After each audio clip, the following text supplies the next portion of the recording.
Everyone, this is Nadia, award-winning author, award-winning mentor, CLAIRSENTIENT psychic, and founder at Spartanite. And today I want to be covering on a short drive of mine the two most important traits that you can start to begin to incorporate within the next 90 days in your life to start to see success and become the person that you've always truly wanted to become. So join me as I go on my drive, and I want to talk about these two traits because I see so many people that don't talk about these traits, or they talk about them in an essence of it's not personalized to that person, and then it's like, well, how do we actually get on these traits? How do we deal with them? What if we lose momentum? What if bad days come up? So there are lots of questions that people and my own clients have come to ask me, and this was a request topic from Louise. So Louise, you'll be quite happy that I'm covering this topic for you.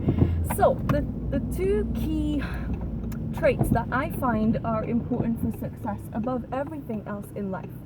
Number one is discipline, and number two is courage. Now, lots of people struggle with these traits, and I'm trying to turn at a junction as well that's quite busy, so I need to make sure that I'm talking to you guys and turning and going at the same time. All right, number one for me above anything in life is courage. Why is it courage? Because in life, if you don't have courage to go and pursue what you truly want to pursue, you're gonna have a problem. You're always going to be watching other people win at life, other people get those deals, other people have those relationships, other people do whatever it is your heart desires more than anything. Now, depending on your astrological chart, if you're into astrology, cool, you'll understand what I'm saying very quickly. If you're not, just bear with me, we'll get to the point. Each of us has different desires. We have different placements, we have different houses, we have different, everything that goes on. And based on that, we can have different desires. Some person might really, really desire to have a successful company above everything. That's like their life mission. They know they've made it if they've done that. Some person's life mission is to find the right partner to get married. That's just everything for them. And some person's goal would be to have that perfect body. Like, they've always struggled to have that body. Maybe they struggle with their weight, or they struggle with eating habits. Another person would be like to really have that inner self-mastery when it comes to spirituality. I want Gnostic knowledge, I want forbidden knowledge. Another person would be like, you know what, I just want to be the most attractive people that people know. That's not vain or shallow. I mean, it can be if you want it to be, but the point that I'm trying to make over here is that whatever your desires are, you first of all need to know what those desires are. A lot of people, and I've covered this in a previous card video as well, I'll tag it for you guys. It's how to achieve successful by being you, or how to be you and be successful. I don't remember the title.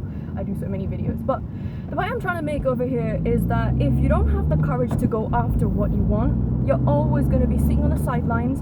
And not only that, you will have opportunities that come in your life, and they will be taken away from you because you didn't act fast enough. I really, really want to get into that. There's people personally I've offered opportunities. I've been offered opportunities. The biggest thing for us is we, as a society, I would say 97% of the world is infected with the I don't have enough money virus, or it's scarcity, or blah, or this or that. Basically, it's just not a priority for them. That's how I would cover it in simple English. Now, because it's not a priority for that person, suddenly the money dries up. It's not necessary. You kind of get those doubts in your head, like, oh, is it really going to work? That's normal. That's very normal. I have those doubts. That's fine. Courage is taking inspired action despite of fear. In a nutshell, if I could try and tag down what courage was, starting Spartanite took me a tremendous amount of courage after my story that I've left behind, that lots of you read on my website, lots of you read through my blogs. It would have been easier for me to take an office job and just hide. I'm not a fan of offices. I don't like them. Everybody knows I've never worked in one. I have no intentions of doing so ever. Not because I have any hate or shade on people that work in offices, nothing. It's just not my jam, and I don't like it. So I go back to the desire thing that I usually speak about. that if you don't know what your desires are, it's going to be very, very easy for people to imprint their desires on you and make you do their work at lightning speed because you don't know who you are. I have seen very, very financially successful men fall into this trap because as much as they're financially successful and they look successful on the outside, they haven't built that inner warrior. They haven't built who they are on the inside. Now, courage is hard because for every decision that we need to take that's right in our life, courage is always one of those, like, kind of reminds me like a fulcrum measure, like the scales of Libra. It's kind of going up and down. Should I not? Should I tell this person? Should I not tell them? Should I do this job? Should I not do this job? Should I apply for this? Should I not do this? It's constantly an up and down. Now, King Klarneck has often talked about why indecision is also a decision. If you don't make a decision to say yes or no to something, the answer is always going to be no. How do you know something is not right for you till you've tried it? There are things, maybe they're drinks or, there's food or stuff like that I have tried and I'm kind of like, okay, well, I don't like it because, I tried it and I didn't like it. Now, there's a lot of people who just say, oh, I don't like something. How do you actually know you don't like it till you've actually fucking tried it? I often ask that. And then, people feel like you're attacking them because it's cognitive dissonance, they're closely held beliefs, and then, my God, everybody just loses their shit. It's like religion. You can't tell a religious person anything outside religion. They're probably going to look to kill you or to eat you up or whatever it is. And that's one of the biggest triggers people have, like politics, religion, those kind of like the big fish, the big game kind of things. All right. So, courage is important because courage allows your car to keep moving forward, yep, pun intended, despite fear. So think of everybody who's watching this, yourself or, I guess I can even think of myself because I'm behind the wheel at the moment, and yeah, it takes a while. Like the first time you get into a car, it does get overwhelming, it is intimidating. You don't know what you're doing. There's other people on the road. You have to do this. You have to look at a light. You have to know which junction you're turning at. You have to know where you have to do what. And it's just so much to deal with. You kind of just go crazy, right? Right. But eventually you do learn. Over time, you get to the point where you're like, all right, cool. I now know what I'm doing. I know how to park. Things are coming along better for me. All right. So with courage, whatever you want to do, whatever your goals are, whatever that you're looking to really achieve, irrespective of whether it's on a personal or a professional level, I highly, highly, highly recommend you just go do it anyway. Structure it, plan it out, just don't do it chaotically. I see people that they don't plan anything. This is the Capricorn stellium inside me talking. People just don't plan, and then you're just looking at them like, really, where is this actually going? It's going nowhere. That's the point. Plan and then execute. Plan, execute. You're not in a rush to do anything. Lots of people like rushing because they feel like either they're out of time, they're out of whatever you want to call it, so there's always some sort of weird ass rush that I'm never sure about. So yeah, again, Capricorn talking because I like taking my time with things. Taking your time allows you to assess things as well. It allows you to think, is this the right decision? Is this the wrong one? It gives you enough time. But when I say time, I'm not talking, yeah, okay, then you kind of just fall off the map, so to speak. Give yourself a time frame, give yourself urgency. Within 24 hours, I wanted to have made this decision. Within 48 hours, I want to clear it up. Because if you don't give yourself that urgency and when it comes to time, basically, it's not going to feel like a priority. It's going to be like, all right, whatever, cool. And it's very difficult to have the second trait that I'm going to talk about. In fact, the second trait is probably even harder and more difficult than the first one. Now, what is that? It's not courage, because I've already covered that. It's discipline. What is discipline? Lots of people want to know what discipline is and how it works. And as kids, we are told that discipline is something that our parents do to us when we're naughty, we're bad. They discipline us. Discipline, to a lot of people, their minds don't like that word because they think it's punishment.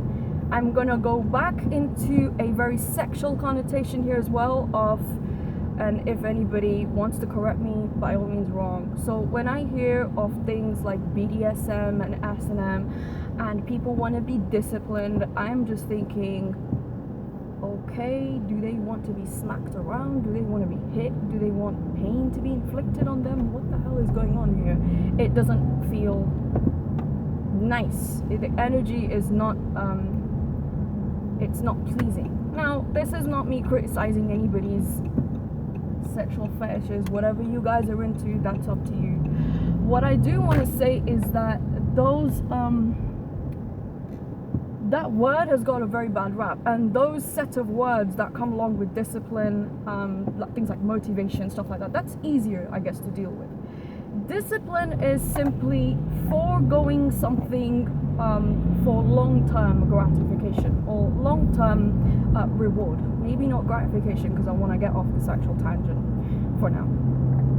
So what I usually say about discipline is that it's basically having, again, that Capricorn order, that structure of what am I going to do during the day, how am I going to do it. And for me personally, I don't know about anybody else watching this, discipline has actually helped me become a very successful individual, not just in Spartanite, but my personal life as well. Because if I say something, I do it. If I say I'm going to show up at 8, I'm going to show up at 8. Unless there's some extenuating circumstance that I did not see coming, or it might be a health issue, I don't know, it might be family, friends, whatever you want to call it. It might be something that really got in the way for me. Discipline is a way that we end up building self-respect for ourselves. A lot of people are impulsive because lots of adults have not done the inner emotional work to become an adult. We have been parented by parents who were also children, whose parents were children as well. So it's like the Mary Joseph type of thing, where it's just minimal factory settings, just minimal how do I put this? It's like minimal emotional awareness of who you are and why do you behave like a child. There's grown people out here and most people behave like children. I don't say that to be patronizing. I'm sure there were points of my life where I was younger, and when I look at myself, oh my goodness, I'm so glad that I matured and I grew up. And for somebody who is so used to drama and so used to having life a certain way, maturity is very boring for them. And discipline comes from maturity. Discipline comes from, I'm gonna get this done because, and then you list all your reasons of why you're gonna get it done. Now, Louise asked me, Nadia, what happens when you're not in the mood to do something? There's two ways of looking at this, alright? So number one, don't force yourself. If you're not in the mood for something, give yourself time to process the emotions, alright? Ask your inner little girl, little boy, what's coming up? Let's sit with it, let's figure it out. But that's where lots of people just kind of, it quashes it down. They don't see anything more than that. And they're always waiting to quote, quote, feel good to do something. I don't have a problem. I think everybody should feel joy and harmony and good stuff that's good emotions basically around their work. However, if we wait to have good feelings or feel good, so to speak, we will be waiting for all our life to be able to become successful, to have success in whatever we want to do, simply because sometimes you need to feel those low sucky emotions and just say, you know what, I'm just gonna work through them, and you will have more respect for yourself. I know myself, I have that respect for myself, because even if it's a low sucky day, sometimes I'll take like maybe quarter or half a day off, not do anything constructive, and then get to a point where I'm like, all right, well, something has to be done during this day, so that I know at least it was productive and the whole day wasn't a complete waste. So two major things. I'm here, I'm gonna have to run, but two major things that I usually say that most people don't have any effort on is courage and discipline. Don't think about anything else in your life apart from courage and discipline, because courage and discipline are the two biggest honorable traits a person can have. If you stay in line and if you are persistent with what you have and what you've got going on in your life, you're going to essentially come to find that it's going to be very simple for you to build that momentum on top of it and then achieve your goals and then do whatever you want to do. So if there's something you feel that's stopping you, you feel like I don't have the courage, well, that's exactly what you should be doing at that period of time. If something frightens you, if something scares you, you need to go ahead and do it, because it's only with conquering fear that we can have that discipline to achieve whatever we want to do. So Louise, hopefully that's answered your question, and it's made for a YouTube video for everybody else to enjoy in the question you asked me as well. So like, comment, share, subscribe. Again, if you've got any questions, you want any further explanations, or you want to hit me up, we have the link in the chat box below, support@thespartanite.com. Alternatively, you can reach out to us at Twitter and Instagram. Thank you so much for watching. I hope you have a good day ahead. Take care. Bye.